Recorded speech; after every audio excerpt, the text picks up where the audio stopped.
Papa John Day 88. Quarry Gap shelter, man, what a nice shelter. They just think of everything. They got a line where you can dry your clothes. There's a spring right in front of the shelter. It's right on the AT, which means you don't have to walk a quarter mile to get to it and a quarter mile back. The privy, they even have flowers around the privy and air fresheners, and they think of everything. So if you get a chance, stop there. Slept great. Everything feels fine so far.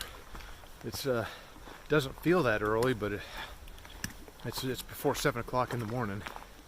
I left about a little after 6:30 and heading towards Pine Grove Furnace or something like that. That's the before that is the halfway point of the AT, and see if we can eat some ice cream there, charge our battery. This is what we're looking at this morning. Got a little bit of a climb, some stairs, and Pennsylvania is relatively flat, so even though there's a little climb this morning, it's not too much. I think 400 or 500 feet maybe. Planning on doing, like I said, anywhere from 14 to 20 or more. Probably 14 to 18 miles. People always talk about Pennsylvania's rocks, and they got rocks. Every state has rocks. But look at this. This is Pennsylvania. Not too bad. Look at this. Some big machinery came through and just mowed everything. I guess it's part of forest clearing and maintaining. But there's some signs there that say, if you see big mowers and you're hiking, watch out and let them do their thing and pass once you think it's safe. But it smells like freshly cut down trees and a lot of mulch, and it'll be interesting to see what this looks like in a couple of years. Just as I was walking down here, look at this. This is one of the big mowers they have. I'm sure some of my forestry friends will know what this is. I don't particularly know what it is, except it looks like it can tear up some brush, and you better keep back. Okay, got a little trail magic happening. There is Stretch's dad, who doesn't have a trail name. No. But I assume he's a good cook. There's Stretch, who did it last year. And we're going to cook some hot dogs. This is good. There's my chair. I was thinking there might be a sign up here, but this is the halfway point in terms of mileage on the Appalachian Trail this year. They change it a little bit each year because they have to reroute some things. But right here is the halfway point. It's in Pennsylvania. I just had some trail magic, some hot dogs, tater chips.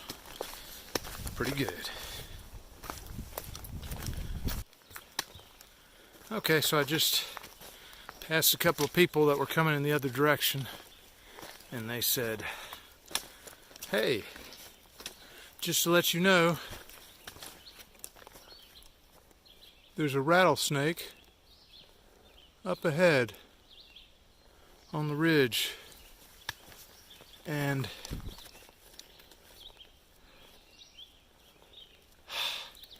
you know, that's about where I am, so I got to be a little cautious. Every route starts looking like a snake when somebody says something like that. So anyway, I'll let y'all know if I get attacked. I'm almost at the half-gallon challenge, but I wanted to comment real quick. Somebody asked me if I wear these earbuds because I listen to music all the time when I'm walking, and the answer is no. I wear the earbuds because there's a little speaker or microphone on it so that I can talk into the microphone.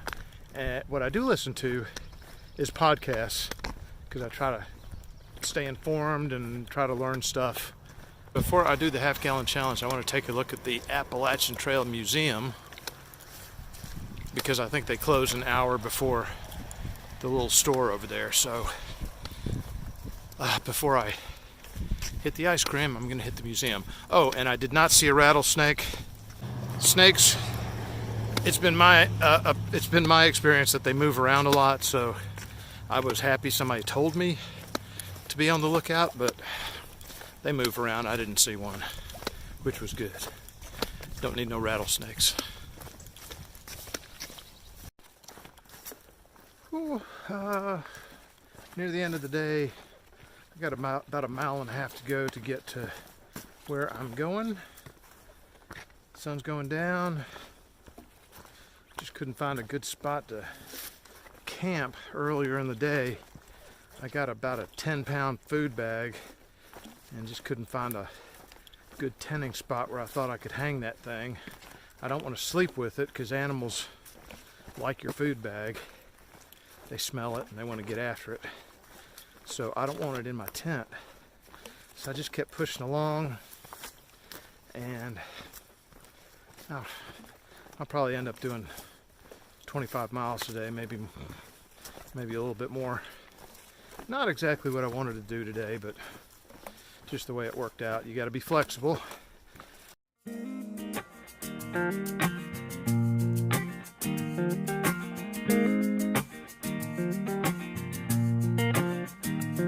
So I was coming out of the sky in this big old jet plane, Santiago, Chile. As we were making the runway, I looked out the window, and there running alongside the plane was all these wild animals. Looked a little closer and I noticed it was like Doberman pinschers with poodle heads and Labrador retrievers with dachshund bodies. Crazy looking dogs. These are the dogs of Santiago. There are more dogs in Santiago than there are people, and I tell you what, when I die, I think I'll probably come back as one because they live so free. In Santiago,